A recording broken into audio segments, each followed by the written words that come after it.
സുഹൃത്തുക്കളെ, വീണ്ടും തദ്ദേശ സ്വയംഭരണ തെരഞ്ഞെടുപ്പുമായി ബന്ധപ്പെട്ട് വിവിധ രാഷ്ട്രീയ കക്ഷി നേതാക്കന്മാരുടെ പ്രതികരണങ്ങളിലേക്ക് തന്നെയാണ് വരുന്നത്. ഞാൻ ഒരുപാട് പേരുടെ പ്രതികരണങ്ങൾ നിങ്ങളുടെ മുമ്പിൽ അവതരിപ്പിച്ചു. മുസ്ലിം ലീഗിനെ പ്രതിനിധീകരിച്ചുകൊണ്ട് അഡ്വക്കേറ്റ് നജിമ തബ്ഷീർ ബ്ലോക്ക് പഞ്ചായത്തിലേക്ക് വിജയിച്ച ഹരിതയിലൂടെ കടന്നു വന്ന, അതേപോലെ തന്നെ ചാണ്ടി ഉമ്മൻ പുതുപ്പള്ളി MLA, പിന്നെ സുരേഷ് ബാബു സഖാവ് പാലക്കാട് CPM ജില്ലാ സെക്രട്ടറി, അത് തുടങ്ങി പിന്നെ ആര്യാടൻ ഷൗക്കത്തിൽ നിന്നാണ് ആരംഭിച്ചത്. നിലമ്പൂർ MLA ആര്യാടൻ ഷൗക്കത്ത് കോൺഗ്രസ് നേതാവിൻ്റെ, അതേപോലെ തന്നെ MT രമേശ് BJP നേതാവ് MT രമേശിൻ്റെ മുൻ BJPയുടെ പിന്നെ സംഘടനാ ചുമതലയുള്ള സംസ്ഥാന ജനറൽ സെക്രട്ടറി ആയിരുന്നു, യുവമോർച്ച സംസ്ഥാന പ്രസിഡന്റായിരുന്നു. അങ്ങനെ ഒരുപാട് പേരുടെ പിന്നെ നിങ്ങളുടെ മുമ്പിൽ പങ്കുവച്ചു. ഇപ്പോൾ പങ്കുവെക്കാൻ പോകുന്നത് പിന്നെ കോൺഗ്രസിൻ്റെ മേയർ കാൻഡിഡേറ്റ് ആയിരുന്ന, തിരുവനന്തപുരത്ത് മേയർ കാൻഡിഡേറ്റ് ആയിരുന്ന ശബരിനാഥിൻ്റെ മായിട്ടുള്ള സംഭാഷണമാണ്. ശബരിനാഥിൻ്റെ പ്രതികരണത്തിലേക്ക് വരാം. ശബരിനാഥ് നമുക്കറിയാം. ശബരിനാഥിൻ്റെ അതിന് വിശദാംശങ്ങളിലേക്ക് ഞാൻ വരാം. അതിനു മുമ്പ് ശബരിനാഥിൻ്റെ പ്രതികരണം നിങ്ങളെ കേൾപ്പിച്ചു തരാം. അദ്ദേഹം മുൻമന്ത്രി G. കാർത്തികേയൻ്റെ മകനാണ്. അദ്ദേഹം സ്പീക്കറായിരുന്നു, മന്ത്രിയായിരുന്നു. കോൺഗ്രസിനകത്ത് തിരുത്തൽവാദി ഗ്രൂപ്പ് ഉണ്ടാക്കിയത് അദ്ദേഹവും പിന്നെ രമേശ് ചെന്നിത്തലയും MI ഷാനവാസും ചേർന്നാണ്. അതിൽ വലിയ വിപ്ലവമായിരുന്നു യുവ തുർക്കികളുടെ. പക്ഷേ അദ്ദേഹത്തിൻ്റെ പാർലമെൻ്ററി രംഗത്തുള്ള അദ്ദേഹത്തിൻ്റെ സാന്നിധ്യം, നിയമസഭയിലെ സാന്നിധ്യം വളരെ പിന്നെ മനോഹരമായിരുന്നു എന്ന് തന്നെ പറയാതിരിക്കാൻ വയ്യ. സ്പീക്കർ എന്ന രീതിയിലുമൊക്കെ ആ സ്ഥാനത്തിൻ്റെ മഹത്വത്തിനനുസരിച്ച് കക്ഷി രാഷ്ട്രീയ ഭേദമന്യേ പിന്നെ വിവിധ തങ്ങളുടെ പിന്നെ സഭയ്ക്കകത്തുള്ള അംഗങ്ങളോട് നീതിപൂർവമായ ഒരു സമീപനം സ്വീകരിച്ച, തൻ്റെ പിന്നെ സ്പീക്കർ പദവിയെ ദുരുപയോഗപ്പെടുത്താതിരുന്ന അപൂർവം സ്പീക്കർമാരിലൊരാളാണ് G. കാർത്തികേയൻ. അതോടൊപ്പം തന്നെ വൈദ്യുതി വകുപ്പ് മന്ത്രിയായിരുന്ന സമയത്തും അദ്ദേഹത്തിൻ്റെ പിന്നെ ഇടപെടലുകളുള്ള ശ്രദ്ധേയമായിരുന്നു. അദ്ദേഹം നല്ല വായനക്കാരനായിരുന്നു. അതാണ് ഏറ്റവും പ്രധാനപ്പെട്ടത്. പൊതുവെ പുസ്തകത്തോടുള്ള അലർജിയുള്ള ആളുകൾക്കിടയിൽ രാഷ്ട്രീയത്തിൽ ഏറ്റവും നന്നായിട്ട് വായിച്ചിരുന്ന കോൺഗ്രസ് നേതാക്കന്മാരിൽ ഒരാൾ, വായിച്ചിരുന്ന ഒരുപാട് പേരുണ്ട്, അതിലൊരാൾ ആണ് പിന്നെ ശ്രീ G. കാർത്തികേയൻ. പലപ്പോഴും KS ശബരിനാഥൻ പിന്നെ രാഷ്ട്രീയത്തിൽ വന്നത് നന്നായി എന്നാണ് എനിക്ക് തോന്നാറുള്ളത്. കാരണം തിരിച്ചറിവും വിവേകവുമുള്ള, ധാർമ്മിക മൂല്യങ്ങൾ സൂക്ഷിക്കുന്ന, ജീവിതത്തിലുടനീളം അത്തരം പിന്നെ കാര്യങ്ങളിൽ ചില രാഷ്ട്രീയമായ അച്ചടക്കം പാലിച്ചുകൊണ്ട് പോകുന്ന, ഈ പുതിയ കാലഘട്ടത്തിൻ്റെ രാഷ്ട്രീയത്തെ അഭിസംബോധന ചെയ്യാൻ കെൽപ്പുള്ള ഒരാളായിരുന്നു ശബരി.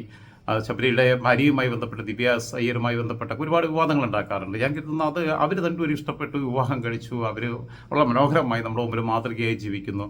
അവർ രണ്ടുപേരുടെയും പൊളിറ്റിക്കൽ ഐഡിയോളജി ഒന്നാവണം എന്ന് പോലും നമ്മൾ വാശി പിടിക്കുന്നത് ശരിയല്ല എന്നാണ് എൻ്റെ അഭിപ്രായം. കാരണം എനിക്കും എൻ്റെ രണ്ട് അനിയത്തിമാർക്കും വ്യത്യസ്തമായ രാഷ്ട്രീയ കാഴ്ചപ്പാടുകളുള്ളതാണ്. അത് വീട്ടിനകത്ത് ജനാധിപത്യം ഇല്ലെങ്കിൽ പിന്നെ നമ്മളെങ്ങനെ പുറത്ത് ജനാധിപത്യത്തെക്കുറിച്ച് സംസാരിക്കുക എന്നുള്ളതാണ്. 4 മക്കളുണ്ടെങ്കിൽ 4 രാഷ്ട്രീയ ആഭിമുഖ്യങ്ങൾ ഉണ്ടാകുന്നു, 4 ഐഡിയോളജിയോട് അവർക്ക് താല്പര്യം ഉണ്ടാകുന്നത് സ്വാഭാവികമാണെന്ന് വിശ്വസിക്കുന്നതാണ്. എന്തായാലും ശബരിനാഥിൻ്റെ പ്രതികരണത്തിലേക്ക് വരാം.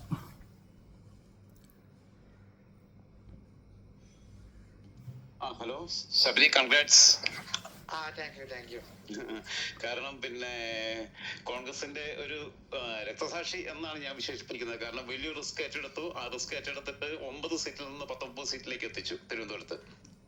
അതെ, പാർട്ടി തന്നൊരു ചുമതലയാണ്. പക്ഷെ അത് കൃത്യമായിട്ട് എനിക്ക് തോന്നുന്നു ഈ ഒരു കടുത്ത സാഹചര്യത്തിലും നമ്മുടെ ഈ 19 സീറ്റിന് അതിന്റെ 2 ഇരട്ടിയുടെ ഒരു മധുരമുണ്ട്. കാരണം ഇടതുപക്ഷത്തിന്റെ സീറ്റെല്ലാം തകർന്നു. BJPയുടെ ഒരു അത്യാവശ്യ ഒരു മുന്നേറ്റം, നമുക്കൊക്കെ സ്ഥാനാർത്ഥികളിലേക്ക് ഒരു സാമ്പത്തികമായിട്ടുള്ള പ്രശ്നം, അതൊക്കെ ഇടയിലും നമ്മുടെ ഈ ഒരു ഈ 19 സീറ്റ് കിട്ടിയെന്ന് മാത്രമല്ല, നമുക്ക് അതിനകത്ത് 2-3 സീറ്റ് നമ്മൾ ചെറിയ മാർജിനിലാണ്. 16 വോട്ട്, 20 വോട്ടിനും 2 വോട്ടിനും തോറ്റ 3 സീറ്റുകളുണ്ട്. 50 വോട്ട് താഴെ തോറ്റ സീറ്റുണ്ട്. അപ്പൊ ഇതൊക്കെ നമുക്ക് പിടിക്കാൻ പറ്റുന്ന സീറ്റുകളായിരുന്നു. പിന്നെ വിഴിഞ്ഞം ഒരു സീറ്റിന് ഇലക്ഷൻ നടന്നില്ല, അവിടെ ഒരു സ്വതന്ത്ര സ്ഥാനാർത്ഥി മരണപ്പെട്ടതുകൊണ്ട്. അത് നമ്മുടെ 100% ഷുവർ സീറ്റാണ്. അപ്പൊ എന്നിരുന്നാലും ഇത് ജനങ്ങളുടെ തെരഞ്ഞെടുപ്പ് 20ലേക്ക് എത്തിക്കാം എന്നുള്ള പ്രതീക്ഷ, തീർച്ചയായിട്ടും 20ലേക്ക് എത്താൻ പറ്റും. സ്ട്രൈക്ക് റേറ്റ് 200% മേളിലേക്ക് എത്തുന്നു. അതെ, 2 ഇരട്ടി സീറ്റുകൾ എന്നുള്ള ഒരു ടാർഗറ്റ് നമുക്ക് ഇന്റേണലി ഉണ്ടായിരുന്നു. പക്ഷെ അതിൽ ഇത്രയും BJPയുടെ സീറ്റ് പോകും നമ്മൾ ആരും പ്രതീക്ഷിച്ചതല്ല. BJPക്കാരും പ്രതീക്ഷിച്ചെന്ന് എനിക്ക് തോന്നുന്നില്ല. പക്ഷെ അത്രത്തോളം ഒരു എതിർപ്പ് ഇടതുപക്ഷത്തിനോട് ഉണ്ടായിരുന്നു. ഇവിടെ ഈ ഭരണസമിതി മാറണം എന്നുള്ളൊരു വലിയ ഒരു താല്പര്യം ഉണ്ടായിരുന്നു. കോൺഗ്രസ് ഒരുപക്ഷെ അല്പം കൂടി നേരത്തെ ഇറങ്ങിയിരുന്നെങ്കിൽ, നമ്മൾ ഇച്ചിലൂടെ ഗ്രൗണ്ടിൽ സിറ്റിയിൽ ആക്റ്റീവ് ആയിരുന്നെങ്കിൽ നമുക്ക് കൂടുതൽ സീറ്റ് കിട്ടിയായിരുന്നു. അതെ, അതായത് ഒന്നുകൂടെ കൃത്യമായിട്ട് പറഞ്ഞു കഴിഞ്ഞാൽ, പിന്നെ ശബരിയെ മേയർ കാൻഡിഡേറ്റ് ആയിട്ട് പാർട്ടി പ്രഖ്യാപിക്കുന്നു. പാർട്ടി ഒറ്റക്കെട്ടായിട്ട് പിന്നെ രംഗത്ത് സജീവമായിട്ട് പിന്നെ പ്രായമുള്ളവരും മുതിർന്നവരും ചെറുപ്പക്കാരുമായിട്ടുള്ള കോൺഗ്രസ്സുകാർ ആവേശത്തോടെ രംഗത്തിറങ്ങുന്നു. അങ്ങനെ നിങ്ങൾ ഈ പിടിച്ച 19 സീറ്റിൽ ഇനി പിടിക്കുമെന്ന് പ്രതീക്ഷിക്കുന്ന ഒരു സീറ്റ്, ഇതിനകത്ത് ഈ സീറ്റുകളിൽ BJPക്ക് ഒരു സീറ്റെങ്കിലും പിടിക്കാൻ പറ്റിയിരുന്നെങ്കിൽ BJPക്ക് ഒറ്റയ്ക്ക് 51 സീറ്റിലേക്ക് എത്തിക്കായിരുന്നു. അതെ അതെ അതില്ലാതാക്കി. അതെ, കോൺഗ്രസിന്റെ ഈ ഒരു ആ മൂവ് ഇല്ലായിരുന്നെങ്കിൽ ബി ജെ പിയുടെ ഇപ്പൊ കോൺഗ്രസ് ഇപ്പൊ സീരിയസ് ആണെന്ന് ജനങ്ങൾക്ക് തോന്നിയത് ഈ ഒരു ലാസ്റ്റ് മിനിറ്റ് ഞാൻ ഉൾപ്പെടെ ആളുകൾ മത്സരിച്ചതുകൊണ്ടാണ്. അപ്പം കോൺഗ്രസ് സീരിയസ് അല്ല എന്നൊരു ഫീലിംഗ് വന്നായിരുന്നെങ്കിൽ ഒരു ഭയങ്കര ലീഡിലേക്ക് ബി ജെ പി പോയത്. നമ്മുടെ 20 സീറ്റ്സ് ഒരു 40 സീറ്റ്സിന്റെ ആ ഒരു ഇഫക്റ്റ് ഉണ്ട് എന്ന് മാത്രമല്ല ഇവിടെ തിരുവനന്തപുരത്ത് തന്നെ ജില്ലാ പഞ്ചായത്ത് 13 സീറ്റ് നമ്മൾ വിജയിച്ചു. 2 സീറ്റിന്റെ മാർജിനാണ് സി പി എമ്മിനുള്ളത്. ജയിച്ച എല്ലാം നമ്മൾ ചെറുപ്പക്കാരായിട്ടൊക്കെ മത്സരിപ്പിച്ചിട്ടുള്ള ആളുകൾ, നബീൽ കല്ലമ്പുര ആവട്ടെ, ഗോപു ആവട്ടെ, ആനി പ്രസാദ് ആവട്ടെ, കോർപ്പറേഷൻ വൈഷ്ണ ആവട്ടെ, രേഷ്മ ആവട്ടെ, ജയിച്ച എല്ലാ ചെറുപ്പക്കാരായിട്ടുള്ള ആൾക്കാരാണ് വലിയൊരു മാറ്റം കൊണ്ടുവന്നിട്ടുള്ളത്. ജില്ലാ പഞ്ചായത്തിൽ പ്രത്യേകിച്ച് നമ്മൾ ജയിച്ച സീറ്റുകളൊക്കെ ചെറുപ്പത്തിന്റെ ഒരു ഗുണത്തിലാണ്. അതുകൊണ്ട് തന്നെ വളരെ ശക്തമായ ഒരു പ്രതിപക്ഷത്തിന്റെ സ്വരം ജില്ലാ പഞ്ചായത്തിനകത്ത്, കാരണം അതൊരു മിനി സർക്കാരാണല്ലോ ജില്ലാ പഞ്ചായത്ത്. അതെ അതെ അതെ, അതൊരു 1-2 സീറ്റിൽ മാറ്റം, ഒരു സീറ്റിൽ മാറ്റം ഉണ്ടായിരുന്നെങ്കിൽ അവിടെ UDF ഭരിക്കാൻ പറ്റുമായിരുന്നു. ചില സീറ്റുകൾ ഉണ്ടായിട്ടുള്ള ഒരു പാളിച്ചയാണത്. ബ്ലോക്ക് പഞ്ചായത്തുകൾ കൂടുതൽ, കഴിഞ്ഞ നമ്മുടെ വെള്ളനാട് ബ്ലോക്ക് പഞ്ചായത്ത് മാത്രം ഉണ്ടായിരുന്നു, ഇത്തവണ 4-5 ബ്ലോക്ക് പഞ്ചായത്തുകൾ കിട്ടി. അപ്പം എല്ലായിടത്തും ഒരു UDF തരംഗമുണ്ട്. തിരുവനന്തപുരത്ത് അത് കോർപ്പറേഷൻ BJP ആക്റ്റീവ് ആയിരുന്നത് കൊണ്ട് BJPയിലേക്ക് പോയി.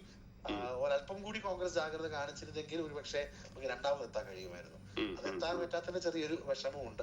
പക്ഷെ ലാസ്റ്റ് മിനിറ്റ് ആണ് നിങ്ങൾ മനസ്സിലാക്കേണ്ടത്. ലാസ്റ്റ് ഒരു 1.5 മാസം കൊണ്ട് ഉണ്ടായിട്ടുള്ള, സത്യം പറഞ്ഞാൽ നവംബർ കേരള പിറവിക്ക് ശേഷം നവംബർ 2 എടുത്തൊരു തീരുമാനമാണ്. ഈ ഒരു 1.25 മാസത്തിലാണ് ഇത്ര മാറ്റങ്ങൾ ഉണ്ടായത്. പൊതുവെ സംഘടനാ മിഷണറി ദുർബലമായി കടന്നിരുന്ന ഒരു ജില്ലയും കൂടിയാണ്. അതെ അതെ, അതിനകത്ത് മിഷനറിയുടെ ഒരു ദുർബലത പലയിടത്തും നമുക്ക് ഫീൽ ചെയ്തിരുന്നു. പക്ഷെ ഇനിയും വളരെ ആക്റ്റീവായിട്ട് നഗരത്തിലെ വിഷയങ്ങളിലും ജില്ലയിലെ വിഷയം ഇടപെട്ടുകൊണ്ട് ഒരു സ്ട്രോങ് ടീമായിട്ട് നമ്മൾ മുന്നോട്ട് പോകും. രണ്ടുപേരാണ് കോൺഗ്രസിൽ പിന്നെ മറ്റുള്ള പാർലമെന്ററി വ്യാമോഹങ്ങൾ ഇല്ലാതെ പാർട്ടി പറഞ്ഞതനുസരിച്ച് വന്നത്. പിന്നെ നിയമസഭയിലുണ്ടായിരുന്ന 2 പേര്, അതായത് ശബരിയും അതേപോലെ തന്നെ അല്ലക്കരിയും, 2 പേരും പഞ്ചായത്തിലേക്കും പിന്നെ കോർപ്പറേഷനിലേക്കും മത്സരിക്കാൻ പാർട്ടി പറഞ്ഞത് ശിരസാവഹിച്ചങ്ങ് ഏറ്റെടുത്തു. അല്ല, അതിന്റെ ഒരു ഗുണം പാർട്ടിക്ക് ഉണ്ടായിട്ടുണ്ട് എനിക്ക് തോന്നുന്നു. പല ആളുകളും ചെറുപ്പക്കാരടക്കം നമ്മൾ എടുത്തൊരു തീരുമാനത്തെ കണ്ടുകൊണ്ട് കുറെ ആളുകൾ വന്നു. എനിക്ക് ഏറ്റവും സന്തോഷം പല ആളുകളും ബ്ലോക്ക് പഞ്ചായത്ത് പ്രസിഡന്റ് ആയിരുന്ന ആള് ഇടതുപക്ഷം ജയിക്കുന്ന വാർഡിൽ മത്സരിക്കുന്നു. അപ്പൊ അങ്ങനെ ഒരു മൂവ്മെന്റ് ഉണ്ടാക്കിയതിൽ ഒരു ഭാഗമായ വലിയ സന്തോഷമുണ്ട്. നമ്മളൊക്കെ ആത്യന്തികമായി അറിയപ്പെടുന്ന നമ്മുടെ നിലപാടുകളിലായിരിക്കണം എന്നാണ് എന്റെ അഭിപ്രായം. മൂവ്മെന്റിന്റെ ഭാഗമാകാൻ കഴിഞ്ഞത് വലിയ സന്തോഷം. ഓക്കെ, അപ്പൊ എന്തായിരുന്നാലും ക്രിയാത്മകമായിട്ട് മുന്നോട്ട് പോകാൻ കഴിയട്ടെ. കാരണം പിന്നെ ഭരണപക്ഷത്തെക്കാൾ എപ്പോഴും പിന്നെ ജനാധിപത്യത്തിൽ റോള് പ്രതിപക്ഷത്തിനാണെന്ന് വിശ്വസിക്കുന്ന ഒരാളാണ് ഞാൻ. തിരുത്തേണ്ടത് തിരുത്താനും എന്നാൽ യോജിക്കേണ്ടിടത്ത് യോജിക്കാനും. അപ്പൊ അങ്ങനെ ക്രിയാത്മകമായിട്ട് മുന്നോട്ട് പോകട്ടെ. എല്ലാവിധ ആശംസകളും. Okay Sabari, thank you. Okay. നമ്മൾ ശ്രദ്ധിക്കുക, ശബരിനാഥ് എത്ര മനോഹരമായിട്ടാണ് സംസാരിച്ചത് എന്നുള്ളത്, എത്ര മാന്യമായിട്ടും മനോഹരമായിട്ടുമാണ് സംസാരിച്ചത്. ഒരു മാതൃകയാവാൻ കഴിഞ്ഞു എന്നുള്ളതാണ്. പിന്നെ ഈ സാധാരണഗതിയിൽ മുന്നോട്ടാണ് പോകാൻ ശ്രമിക്കുക. ശബരിക്കും അറിയാം, കോൺഗ്രസിനും അറിയാം, ശബരിയെ മേയർ കാൻഡിഡേറ്റ് ആക്കുമ്പോൾ തിരുവനന്തപുരം കോർപ്പറേഷൻ അവർ പിടിക്കാൻ പോകുന്നില്ല എന്നത്. BJP versus CPM versus BJP എന്ന മത്സരമായിരിക്കും അവിടെ നടക്കാൻ പോകുന്നതെന്ന്. നിലവിൽ 100 സീറ്റിൽ വെറും 9 സീറ്റുള്ള UDFനെ 19 സീറ്റിലേക്ക് എത്തിച്ചു. ഒരു സ്ഥലത്ത് തെരഞ്ഞെടുപ്പ് നടക്കാൻ ബാക്കിയുണ്ട്, അതും കൂടി കിട്ടുകയാണെന്നുണ്ടെങ്കിൽ പിന്നെ 20 സീറ്റിലേക്ക് എത്തും. അങ്ങനെ 20 സീറ്റിലേക്ക് വരികയാണെന്നുണ്ടെങ്കിൽ BJPക്ക് 50 സീറ്റ്. ഇല്ലാന്നുണ്ടെങ്കിൽ ശബരിയെ മുൻനിർത്തിയിട്ട് അങ്ങനെ ഫൈറ്റിലേക്ക് പോയില്ലായിരുന്നുവെങ്കിൽ സ്വാഭാവികമായും ഇവരിപ്പം പിടിച്ചെടുത്ത 10 സീറ്റ്, പിടിക്കാൻ പോകുന്ന ഒരു സീറ്റ്, ആ 11 സീറ്റിൽ പലതും ചിലപ്പോൾ BJP ജയിക്കാൻ സാധ്യതയുണ്ടായിരുന്നു. അങ്ങനെ ഉണ്ടെങ്കിൽ ചിത്രം മാറുമായിരുന്നു. BJPക്ക് 100 സീറ്റിൽ 99 പേരാണ് ഇപ്പോൾ കൗൺസിലേഴ്സ് ആയിട്ട് തിരഞ്ഞെടുക്കപ്പെട്ടത്. അതിൽ 50 എണ്ണേ ഉള്ളൂ. ആ 50 എന്നുള്ളത് അവർക്കൊരു 55-ലേക്കൊക്കെ സുഖമായിട്ട് എത്തിക്കാൻ പറ്റുമായിരുന്നു. ആരുടെയും പുറകെ പോകാതെ അവർക്ക് സുഖമായിട്ട് ഏകപക്ഷീയമായിട്ട് ഭരിക്കാൻ പറ്റുമായിരുന്നു. ആ സ്ഥിതി ഇല്ലാതാക്കിയതിനകത്ത് ശബരി പോലുള്ള ആളുകൾ ഏറ്റെടുത്ത റിസ്ക്, മേയർ ആവില്ല എന്നറിഞ്ഞുകൊണ്ട് തന്നെയാണ് ശബരി ആ ദൗത്യം ഏറ്റെടുക്കുന്നത്. പക്ഷേ മേയർ ആവും എന്നൊരു തോന്നലുണ്ടാക്കി വെക്കുകയും ശക്തമായി UDF രംഗത്തുണ്ടെന്നുള്ളൊരു തോന്നലുണ്ടാക്കി വെക്കുകയൊക്കെ ചെയ്തു. അത് തന്നെ ഞാൻ പറഞ്ഞു, അനിലക്കരിയും ശബരിയൊക്കെ എടുത്തിട്ടുള്ള, പാർട്ടി പറഞ്ഞത് ശിരസാവഹിച്ചുകൊണ്ട് എടുത്തിട്ടുള്ള ഇത് എല്ലാ പാർട്ടിയിലെയും എല്ലാ പ്രവർത്തകർക്കും എല്ലാ നേതാക്കൾക്കും മാതൃകയായിട്ട് തന്നെ മാറിയിരിക്കുകയാണ്. എന്തായിരുന്നാലും പക്ഷേ ശബരിയൊക്കെ കാണേണ്ടത് നിയമസഭയിലാണ് എന്ന് തന്നെയാണ് വ്യക്തിപരമായിട്ട് എൻ്റെ അഭിപ്രായം. അത് പിന്നെ നമ്മൾക്ക് ശബരിയോട് പറയുന്നതിന് പ്രയാസമുണ്ടല്ലോ, അവർ രാഷ്ട്രീയത്തിൽ നിൽക്കുന്നു. ഞാനാവട്ടെ പിന്നെ എല്ലാ രാഷ്ട്രീയത്തിലെയും തിന്മകൾക്കെതിരെയും എല്ലാ രാഷ്ട്രീയ പാർട്ടികളുടെയും പിന്നെ തിന്മകൾക്കെതിരെ സംസാരിക്കുകയും എല്ലാ രാഷ്ട്രീയ പാർട്ടികളുടെയും നന്മയുള്ളവരെ ചേർത്ത് പിടിക്കുകയും അവരെ പ്രോത്സാഹിപ്പിക്കുകയും ചെയ്യുന്ന രീതിയിൽ ഞാൻ എവിടെയാണ് നിൽക്കുക, ഏത് പാർട്ടിയിലാണെന്ന് എനിക്ക് തന്നെ അറിയാത്ത അവസ്ഥയിലാണ് ഞാൻ പോകുന്നത്. വോട്ട് ചെയ്യാൻ പോലുമില്ല. എന്തായിരുന്നാലും ഞാൻ വോട്ട് ചെയ്തോ ഇല്ല എന്നുള്ളതല്ല, അതിൽ പറ്റുന്നൊരു കാലത്ത്, അങ്ങനെ തെളിഞ്ഞ രാഷ്ട്രീയം ഉണ്ടാവുന്ന കാലത്ത്, നമ്മുടെ പോയ രാഷ്ട്രീയ വസന്തം തിരികെ പിടിക്കുന്ന കാലത്ത് ആദ്യം വോട്ട് ചെയ്യാൻ 7 മണിക്ക് ക്യൂവിലെത്തുന്ന പോളിംഗ് ബൂത്തിലെത്തുന്ന ആളായിട്ട് ഞാൻ മാറും എന്ന് മാത്രം പറഞ്ഞുകൊണ്ട് തൽക്കാലം വെക്കുന്നു.